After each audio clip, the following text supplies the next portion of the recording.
Hi everyone. Thank you for bearing with us. We did a little set change there. Welcome to McNally Jackson. Thank you all so much for coming out tonight and braving the rain. We love Ms. Magazine at McNally Jackson, and this is such a big occasion, and so we're thrilled to be celebrating. So thank you, everyone. A couple of housekeeping things before we start. We are going to have some time for questions later, so think about what you might like to ask. And we are going to have a signing after this. It's going to be downstairs in our bar. So head in that direction when we wrap up. You can grab a drink, you can get your book signed and hang out for a little while. I'm sure there's going to be plenty to discuss after this conversation, so we're open until 9, so we hope you'll hang out for a little while. So by way of introduction, Katherine Spillar is the executive editor of Ms. and the editor and contributor to 50 Years of Ms.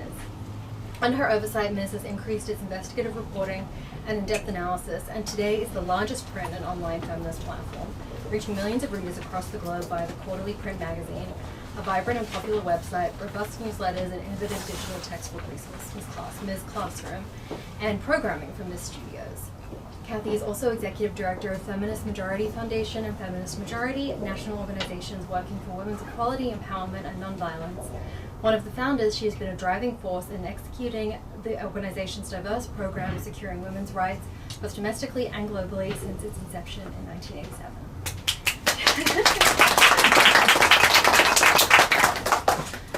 She's joined by Premilla Nadasen, who is a professor of history at Barnard College and a Ms. contributor whose work appears in the 50 Years of Ms. collection. She is a distinguished lecturer of the Organization of American Historians, serves on the Scholarly Advisory Committee of the New York Historical Society Center for Women's History, and previously served as president of the National Women's Studies Association. She is the author of 2 award-winning books, Welfare Warriors, The Welfare Rights Movement in the United States, and Household Workers Unite, The Untold Story of African-American Women Who Built a Movement, and is currently writing a biography of the South African singer and anti-apartheid activist Mikaela.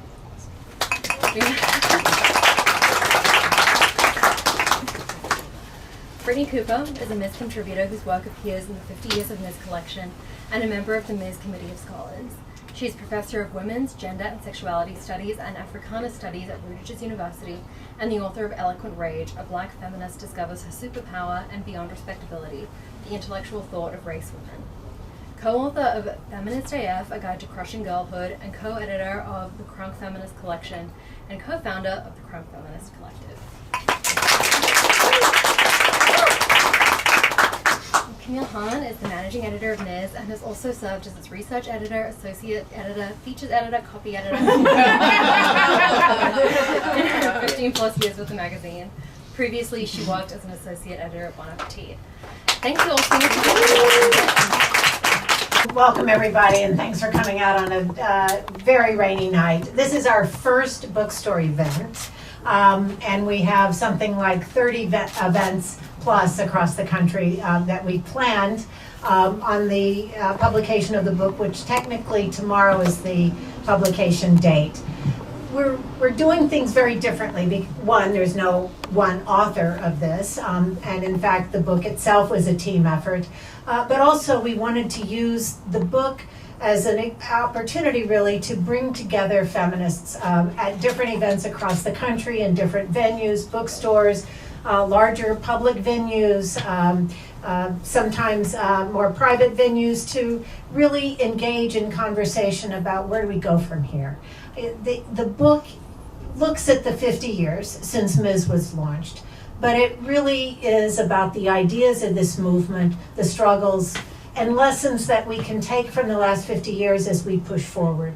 And the questions that we're raising at each of these events are, how can we more quickly move towards real equality? And what are the strategies? And there's no one strategy. There's so many different ways, politically, legally, culturally, grassroots activism. You know, what are the different ways that we are going to move forward towards full equality? And that's what we want to use tonight for too. So I want to turn to the panelists who are joining us here tonight to get their first takes, and then really a whole conversation. And some of you in the audience also have written for Ms. I'll introduce you as well after we get started, so that people know that you're here in the room. and you can participate in the conversation as well. But I want to start with Camille. Camille worked with me over 2.5 years to put the book together. We selected the pieces to really showcase some of the work that Ms. did, the first of its kind, some of the original pieces on abortion, on college rape, date rape, on domestic violence, and also on the great challenges that this movement has faced and the progress that we've made. And we hope that we've captured it and had to select from thousands and thousands of pages and thousands of articles. It was almost an impossible feat, but it came together. So Camille, do you want to talk about the book and how it all happened? And Right, so we're used to putting together 50-page magazines, and we were kind of naive about what it was going to be like to put together an actual book. I don't know if we would have set out to do it if we had known what we were taking on, but it's been one of the, I think, pleasures of our lives to be able to go through the Ms. archives, to go through every table of contents for every issue and see the topics that were covered before we even would have imagined they would have been covered in Ms. The amazing writers who contributed to the magazine. It's just, we selected so many articles. It was thousands of pages that we had to cut down to what you now see before you. And so I hope that we accomplished our goal of really showcasing how wonderful this publication has been, and how how the great work of the editors and writers who came before us, who we really owe a lot of gratitude to. Thanks, Camille. In fact, I saw Vicki walk in, Vicki Wilson, our editor at Knopf. Vicki? Hi. We all had a good time. Yes. I will tell 2 stories about Vicki real quick. Camille and I were on the phone with her at the very early stages, and we were talking about the timeline and what needed to be done. And Vicki said, have either of you ever written a book before? And we answered in unison, no. This is our first. And I can still hear Vicki going, oh. And that's what made you want to come to Knopf. That's right. And then my second story about Vicki is we turned in the first manuscript, and she immediately responded. She said, I haven't had a chance to read it yet. You have to cut it in half. So that was, and we did, as Camille said. And so I'm really pleased that we're joined tonight by Brittney Cooper and Premilla Nadasen. Premilla wrote a piece, and I'm looking for the date here in my notes, on domestic workers take to the streets. It was a 2009 piece. It's on page 321 for those who have bought the book. You've continued, I mean, this has been an area of specialty for you for some time. Why don't you talk a little bit more about your work and some of your more recent work? Sure. I just want to actually start by saying thank you to Kathy and to Camille for all their work in putting this together. It's a really important publication, and I think it's a really critical moment in the feminist movement, right? We all know that. And so I think this book is an opportunity for us to reflect on where we've been, and I think help chart the way forward for where we're going to go. And I'm a historian, so when you say archives, my heart starts to beat a little faster and I get excited. So it's really great to be able to look back and see what Ms. has accomplished over the past 50 years. And it really has been a magazine that has offered a space and a voice for, I was a fairly young academic at the time. I was also an activist when I wrote that piece. When I first wrote for Ms., it was quite an honor to be published in Ms., I will say that. So it's always, I think, provided a platform for people who might not have another platform, and I think that's incredibly important as we think about how to cultivate and grow a feminist movement. And then I just want to make one other point. I'm going to try not to talk too long, and that is the title, A Pathfinding Magazine. And I use the term a lot, path breaking, right? The activists I write about path breaking. I think it's really significant that the subtitle here is Pathfinding, because that, in fact, is what Ms. has done. not claiming to create everything, but creating a space for people to voice ideas and to share their ideas. And that, again, is how feminist movements grow. That's how we build community. So the piece that I wrote about domestic worker organizing started because of my own activism, not my academic work, but the support work I was doing with the domestic worker rights movement here in New York City, which at that time was still in its infancy stages. And not a lot of people had written about it. And Ms. was one of the magazines. It was a fairly large, I think, a 2-page feature. And incredibly important, not just for me as a writer, but for this movement to give it visibility. The domestic worker rights movement at that time was forging a really new model of labor organizing that was outside the framework of the National Labor Relations Board, of the traditional unions we know. It seems commonplace today, but at that time it was quite novel. And it's continued to grow, the movement. And it has continued to grow. There is now an international federation. There's a National Domestic Workers Alliance, an international federation. It has really made a space for itself in the labor movement. And this sector of the labor movement is led by women of color, poor, working class women of color, who are some of the most marginalized, but as we know from the pandemic, essential workers, without whom society would simply collapse, right? No one would be able to go to work. So it's an incredibly important movement, and it was long before we heard that term essential workers that Ms. created the space for that. So thank you. Premilla, thank you, and thank you for your comments. And I do think that a key role that Ms. has played over its 50 years is to bring the ideas of this movement to a popular audience. A lot of the ideas being developed in the academy, the research happening in the academy frequently. We didn't want it to stay there, and I think throughout its 50-year history, Ms. has been able to bring those ideas to a larger audience and popularize them in so many different ways. And it's so critical that continue in this period of horrific backlash and the rise of authoritarianism here and around the world, that these ideas continue to be central to not only equality, but to democracy itself. And so I appreciate those comments and the work that you continue to do. And Brittney, turning to you, Brittney and Premilla are both part of our Ms. Committee of Scholars, which we call on repeatedly for writing for the magazine as well as for the online site. Brittney, we reached out to you at the beginning of the Black Lives Matter movement because we knew that women were central, but we weren't seeing very much of it in the popular press. And so tell us about that and some of your more recent work. And by the way, that's page, I'm sorry, page 389, and it was in 2015. Yeah. So again, I just want to salute you and Camille. And I feel very celebratory about this book for a few reasons. Number one, personally, it was my first time also publishing in a print magazine. So it was really an honor. I was pre-tenure at the time and very active in Black Lives Matter and very much trying to forge my own voice. And, you know, look, I think that one of the challenges we have is that in feminist organizing continually is the sort of relationship between, you know, like cross-racial alliances in feminism.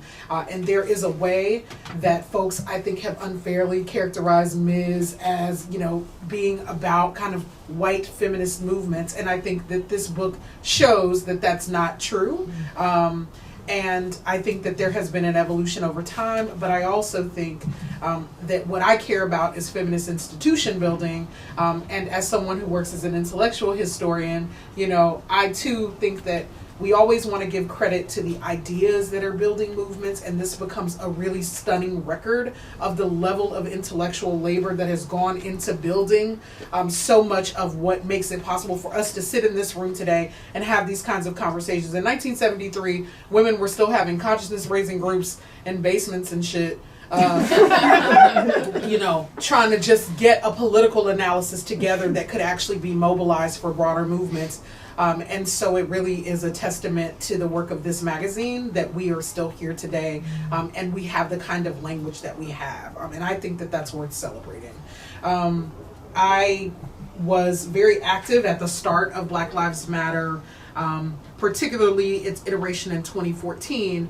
And so when Kathy emailed, I was happy to go and talk with Patrisse Cullors and Alicia Garza and Lourdes Hunter, who's a trans Black woman activist. And the real goal of that piece was simply to say, one, Black Lives Matter is a feminist movement, right? It is being led by queer Black feminists. Its analysis, its sort of radical inclusion of gender at the forefront of its analysis at the very beginning of the movement deserved to be celebrated and was intentional. And the way that we tend to think about racial justice movements and gender justice movements as being siloed was not the right analysis for Black Lives Matter. And if you told the story in that way, what you were going to do was to lead all of this intellectual and political labor, like someone like Alicia Garza, who cuts her teeth in domestic worker organizing of the very type that you're talking about, right? So those frameworks are the thing that helps to make Black Lives Matter possible. Since then, we have watched, I was very annoyed in 2020, quite frankly, because I just heard a lot of young people saying, we've never seen this before. And I thought, oh, how quickly, right? People forget, I was like, we're not even a decade out from the sort of first iteration of this set of frameworks. But how quickly the labor of women of color gets forgotten for flash in the pan kind of moments. And so, I think the work that I've done since then has just been to continue to build a public profile that is really centered on saying, let us make sure that we give women credit for being theorists and architects of the world that we are trying to build, because folks are very comfortable with women doing the custodial labor, and that's no shade to custodial labor of movements, right? I was raised by generations of domestic workers, but it is to say that people are very comfortable with us doing the kind of menial, manual, undervalued labor of movements, and they don't give us credit for being folks who are thinking and strategizing and engineering possibility. And so Ms. has been a part of that. That is the thing I'm most passionate about in my work, and this feels like a critical moment in my own sense of my own accomplishments around it. Yeah. Thanks, Brittney. In fact, I think it's something Ms. has done from its origins, was to make sure that historically women had been written out of history. I mean, it was as though women did not exist. And in its earliest days, it was interviewing Gerda Lerner and women's studies. That was the beginning of women's studies in 1972, 1971. So Ms. has grown up with this whole movement to write women back into history. And we pride ourselves on always asking, which part of whatever is happening today is a feminist story, and finding that story and telling it in Ms. It's very, very important, no matter what part of this movement and what part of this society, what part of the world that we're dealing with. Camille, there's been a lot of mainstreaming of feminist media, right? But Ms. has a different role. And do you want to talk about that? You honcho the magazine every quarter. Yeah, so not that long ago, when I told somebody what my job was, he said to me, how do you still find things to write about? Right. I think that when you read the magazine, when you read the book, you see that these stories that we're telling are not being told from this perspective in any other mainstream media. And so there really is a need for us still that we can get our message out, that we can show the women who are leading and who are propelling us forward, and providing solutions that we can all apply to the problems that we face collectively. And the other thing that Ms. prides itself on is, the both-sidism of mainstream media. We always have to interview someone who's opposed to the ideas. We don't do that. We have a very clear perspective, obviously. We tell our story, and we tell it in a way that we hope the ideas inspire people to action. And this is a movement that moves because of the activism. It's not one thing or the other. It's collectively all the things that we all do. And we try and reflect that in the pages of Ms. and always connect these ideas to the work being done on the ground so that people can become involved. Premilla and Brittney, what do you each think should be a key focus as we move forward during this time? You've got a new book coming out too, which I think is certainly part of it, but I don't want to prejudge your. So yeah, I have a new book coming out on October 10th, which actually draws on a lot of my work that has been reflected in Ms. And it's about care. It's called Care, the Highest Stage of Capitalism, looking at extraction of profit from care. So the kind of racialized, gendered way in which care is constructed, both unpaid labor as well as paid labor. And so I'm going to talk about the future in a moment, but I actually want to go to the past for 1 second, and that is to draw your attention to another really, really important article that I use all the time in my teaching, and that is an essay by Johnny Tillman called Welfare is a Woman's Issue that was published in 1972. Was that the very first issue? The very first issue. Very first issue of Ms. Magazine. Johnny Tillman was a welfare recipient in 1972 who was the executive director of the National Welfare Rights Organization. What other publication at that time would have given her a platform to talk about her organizing and about welfare as a woman's issue? It was a really pivotal article that I still use in my teaching to talk about how we understand race, gender, and welfare. But I think that, where we go next, that's a really tough question. I think that I'm going to let Brittney talk first while I think about that. Then I'll just second what she says.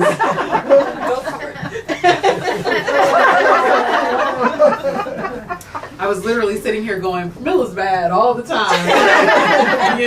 You're so dope and your work is so clarifying, and so I was really interested in your answer.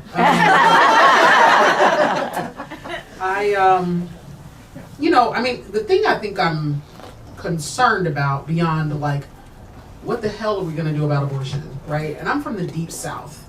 I am from Louisiana. And so this is really a travesty in many ways.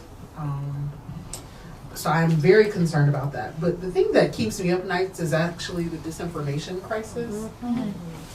I am very, very, very worried about it because I don't know what we're going to do in a world where facts don't matter anymore, and where the only thing that matters is who can yell the loudest.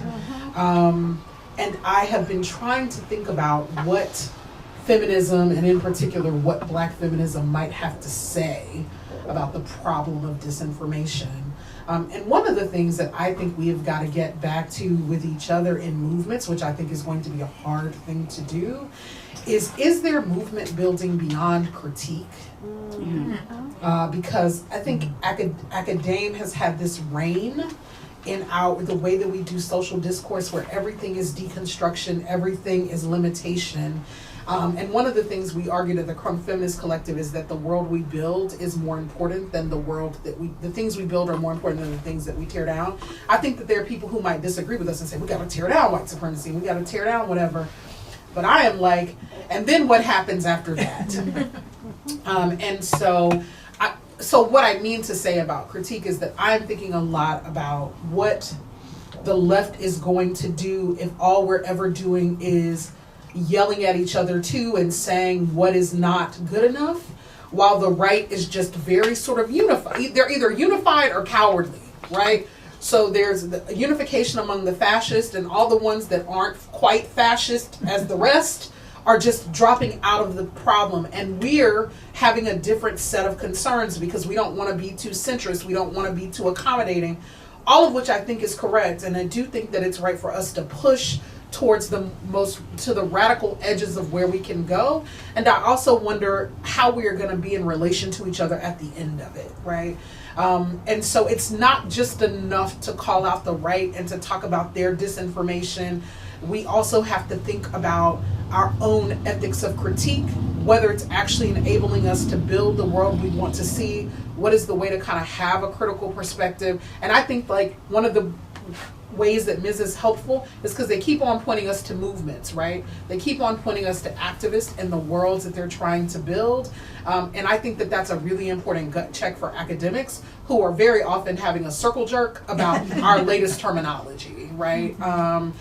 And so, yeah, I'm like, and I don't know what the set of answers are yet, but I find that the left is not any more of a beacon or a pathfinder in media about these issues than the right is. Not when I'm talking to young people who are like, well, how do I figure out what matters or what the priorities are or where my values should be? And I think we got to get a little bit clearer, or I think we're going to lose. Movements taught me I believe that we will win, and I am about the kind of feminist faith in that. And I'm also like, we're losing the thread here, and if we don't get it back, we're going to lose the whole shebang. So I'm worried about that. Hear, hear. Thank you, Brittney. Couldn't agree with you more. Have you thought of your answer now? I just want to say I'm so smart because I knew that Brittney would have a fabulous answer. But I think she is absolutely right on, I think, about everything. The one thing I might add, and I think this is a challenge, and I think we have to speak to the challenges not just outside of our feminist left community, but also the challenges within. And that big challenge, I think, is how do we, one thing in the book I think that you'll see when you read it is the diversity of voices and opinions and views, right? Because we know the feminist community is incredibly diverse with different political viewpoints. And that's a reality that was less evident in the 70s, but was still there.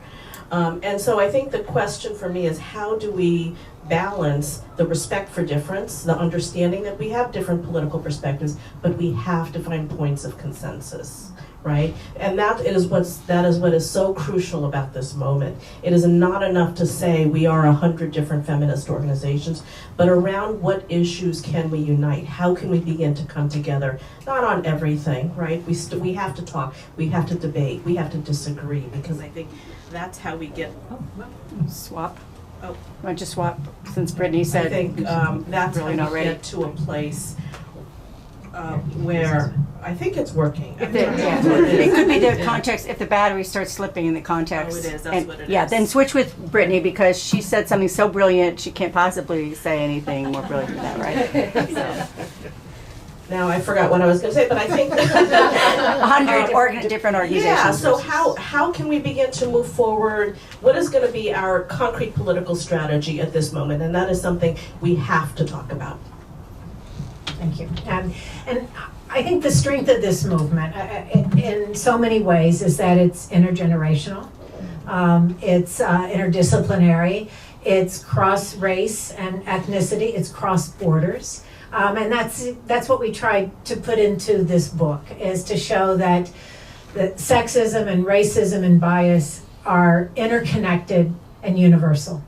It's not limited to this country by any stretch of the imagination. And so the book also includes global pieces on what's happening around the world and showing the interconnections of feminist movements here and around the world, and the importance. Here we are this week at the UN, and every spring the UN Commission on the Status of Women meets, and how important that is that these places to convene this movement exist, and that we can come together. We also have some other people in the room who have been writing for Ms. that I want to acknowledge, and I have a list here of people we were expecting. I hope that you're here. I did see Amanda Robb. Amanda has an award-winning piece with us on, I shorthand it to Who Killed Dr. Tiller. I mean, it was not what the popular press printed, and we did a whole investigation. It was extraordinary. We won awards on it, and it really changed, I think, the way the Department of Justice looks at the extremist movement, and I'm very grateful. And you're working on another piece for us on the extremists. Amanda, thanks for coming tonight. Did Roberta Gratz make it? Roberta did the incredible piece that was published in 1973 with the photograph of the woman who had bled out on the motel room floor from a back alley abortion. The title of the piece was Never Again. And that was in hopes that after Roe versus Wade had been issued, we wouldn't find ourselves again with women dying, nearly dying, maternal mortality rates skyrocketing, especially in the South. Horrific stories that we're now hearing on an almost daily basis. Also, did Noelle Howie make it tonight? Another groundbreaking piece called Studying Womanhood. She wrote about her father who became a woman and the steps that they went through and that she went through in understanding the loss of a father, but the gaining of a closer relationship at the end of that. And then additionally, Jen Posner is here. Jen has written for us in the past as well, a critique on media. I feel like I was trying to remember the first time, and I think it was like 99 or 2000, but I can't remember the piece. Something probably about media coverage of the Iraq War, maybe, or the lead up after 9/11, something like that, and missing women's voices. Right. I feel like one of the last pieces I wrote was just a debate about pop culture and representation around gender and race and pop culture on television. We do critique the media. Do any of you, Amanda or Jen, do you want to say anything more generally? Amanda, anything? No, I'm so grateful to be here and to you and to your leadership. And I'm blown away by all of you. Thank you. Thank you. Jen, anything else? I think I was thinking as you were talking about the history of Ms., I was thinking about different sort of points in which Ms. has made such a sort of shifting of public narratives and how Ms. not solely alone by the time the 90s and 2000s came around, but one of the only voices.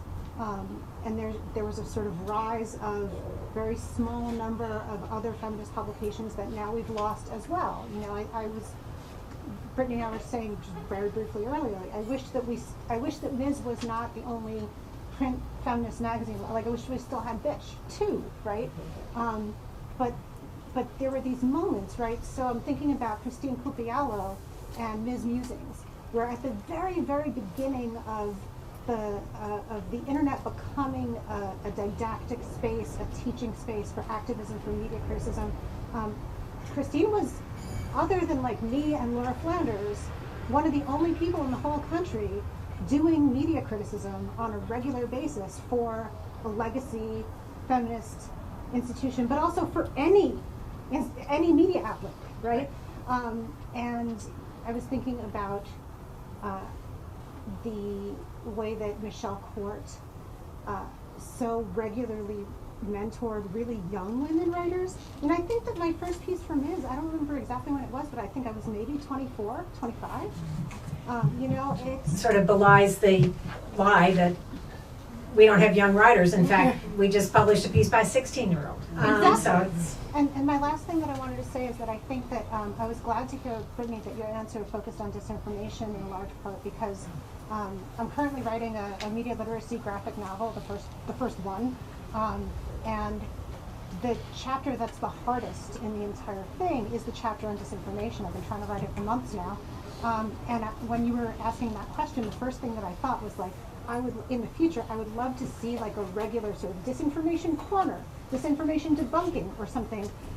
What are the most, like, whether it's a small section of the magazine that links to a piece on the web where it's video pieces or something where it's, you know, each month, each quarter, however the time structure is, what are the stories that are, you know, not necessarily just the types of things Snopes would have taken on back before Snopes got all screwed up, but from a gender perspective, from a race perspective, from a, you know, all of the issues that matter to us, what are the intersections of disinformation, how are the public narratives being spun, not only by right-wing media, not only by the Alex Joneses and the Tucker Carlsons and the Joe Rogans even, but by the Washington Post Right. and the New York Times, right? Not only disinformation, but the misinformation. Right, and the lack of any real clarity or And the false depth. equivalence. Yeah, Yeah. and Juhi Bhatia is here also, is written for Ms. Good to see you again. Did I miss anybody? Who's, all right, any final thoughts that we want to raise? Camille? What do you got? I thought you liked me, Katherine. I'm really eager to hear if any of you have any questions for us. And I'd love to hear your feedback on the book if you've checked it out, because really it was a labor of love, and we hope that you get as much out of it as we got creating it. Any questions we can? Yes. Hi, I'm Max. I'm an intern with Miss right now and a Ada Comstock, so a non-traditional student at Smith College majoring in Africana Study and Gender Studies, so very happy to listen to y'all speak today. And I'm also a domestic worker. I've been a nanny since I was 15, so I feel like when I'm writing and when I'm doing both academic work and public writing, that there is this essence of writing for self and writing about self that is very present in Black feminist literature and Black feminist writing that doesn't always happen in other public writing and other academic writing. So I was just wondering if y'all could talk about in your own work and your own movement building how you check in with yourself and how you write from self, if that makes sense. Brittney and Payback, I guess. Yeah, I think I've always written from self. My mother worked as, I'm from South Africa. I was born under apartheid. My mother worked as a domestic worker for a short while before she got married, washing clothes for white families. My grandmother was a domestic worker. So this is, the question of, and I grew up, without a lot of resources. We were poor. So the question of class and poverty and inequality have always been really central to both my academic work and my political work. I think it's why I was drawn to domestic worker organizing and to the welfare rights movement. I think that we have to put ourselves into our writing. I think that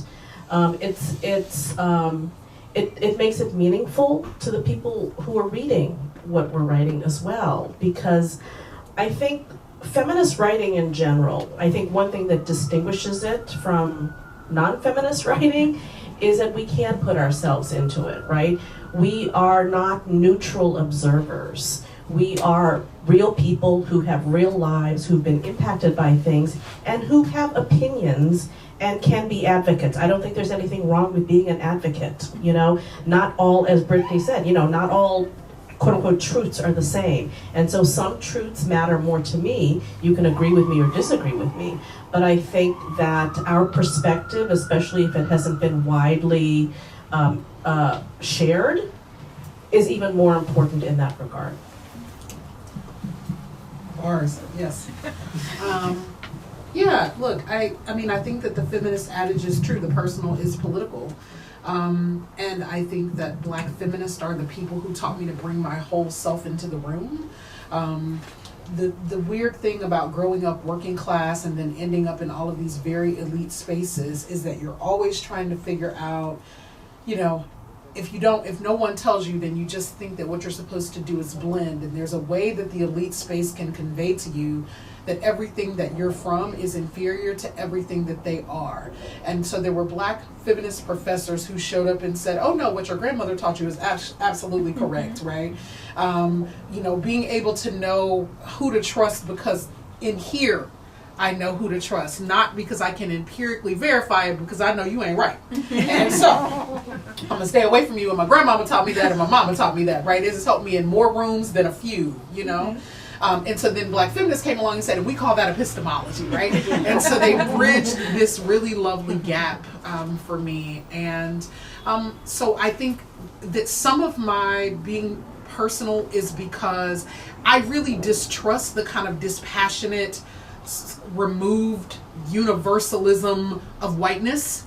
The way that sort of whiteness gets to float around as though it doesn't have an agenda, and all of us are daily being terrorized by its agenda. So I want you to know as soon as I step in the room, here's what the fuck I'm about, right? And you like that or you don't, but here's where I stand. And I also, because I came from people that didn't have access to these spaces, I was like, I'm not here to talk to all the people who are here. I'm here to talk to the people that I came from. I want to be in an active conversation with them about how we change the world and about what matters to us. And that meant that I didn't ever want to write a book that my mama couldn't read. I mean, my mom was a very smart lady.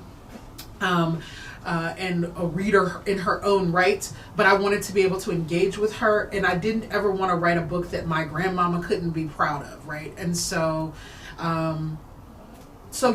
it just shaped my, the ethics of how I came to the project, because I had a clear sense of my audience in mind. And one of the things you have to do anytime you're in these elite spaces is not let them colonize all your energy and make things about them that are not about them, right? Because if you do that, you'll find that what you're doing is just performing to impress people that don't care about you. And I know that after those spaces beat up on us and tell us all the things that are wrong with the ways that we think, over and over again in my life, the people who have put me back together and said, baby, you're great, right, are the folks who raised me. And so those are the only people in the end that I care about. And then when I then do the turn where I say, and that's epistemology, that's totally me stunning on academics and being like, it's not that I can't, it's just that I don't think y'all are worthy of all my energy, right? But I definitely can, right? You know what I mean? And you have to have a little bit of that too, like a little bit of that kind of swag that brings you into the room, so that never let people get you twisted. Just do just do it all, right? It's wonderful. It's great for your ego. And I think that that's feminist. Don't apologize for being able to be in any space and shine, right? Yeah. Here. Any other questions or comments? I have a question. Yes. Are the people that are going to, like when you have the book signing downstairs, will you make sure to ask the people the writers that are here to sign also? Oh, absolutely. So, like for example, Amanda and everything, Yes. that they also sign while they're here. So we get everybody. We have so many people here tonight. Absolutely. Absolutely. Good. And I think it's set up to do that. So very much want to. I also want to recognize some of the other people in the room tonight who have helped make not only this event possible, but have helped make the book and the work that Ms. continues to do possible. Carmen Rios. Carmen is our immediate past managing digital editor. Really helped grow the website in extraordinary ways. Also women's studies background. And it's coordinating these events for us around the country. And so, as I think Brittney said tonight, yeah, get your emails. Jen Weiswolf. Jen has written for the magazine and for Ms. Is our executive director of outreach and strategy. Did I get that right, Jen?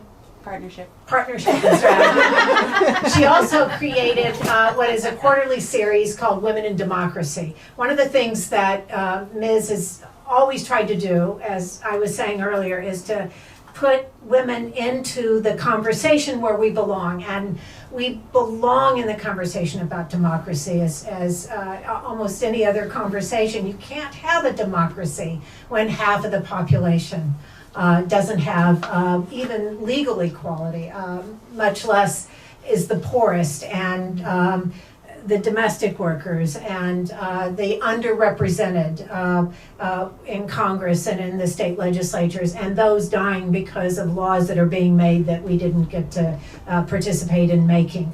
So the importance of women in democracy and the reforms that need to happen, and also the central role that the attack on women's rights and autonomy plays in the rise of authoritarianism here and around the world. So very important, and also very much a part of the whole rollout strategy in all of these events around the country. So thank you, Jen. We also, Allie Dixon. Allie, one of our summer interns here at NYU, and worked with us all summer. Did I miss anybody, Carmen, tonight? Like we have a few.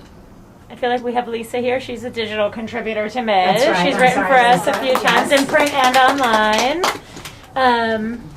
And then my friend Carly's back there. She's been helping me with some of the events too. And my mom. And Carmen's mom. Yes, without whom none of this. It takes a village. I think we're getting close to You've got time for one more question? one more question. All right. Who gets to ask or make a comment? Amanda, anything? No. Okay. Yes. What does the next 50 hold? Ooh. What does the next 50 hold? We hope faster that we really tackle the issues and the problems that we explore in the magazine, but also the joy and the work ahead. And I mean, I do hope that at the end of the next 50, that they will look back and say that Ms. rose to the occasion at a very critical moment. And we are in a very critical moment. And we have got to use all of our resources to mobilize our majority. We're a majority in this country. Feminists are the majority in every state. And yet, we're not in positions of power that matter all too frequently. And it is our job with Ms. to spread ideas, but it's all of our jobs to make those ideas become reality and to come to life. And that's what this movement is doing. And we have been honored to be part of it, to report on it, but also to help move it along. And I hope that we can continue to do that. And I really want to thank this panel tonight. This is our first bookstore event. If the rest of them go this well, I'm going to be very happy. Premilla, Nadasen, thank you. Brittney Cooper, thank you. Camille, Hahn, thank you very much. And thanks to all of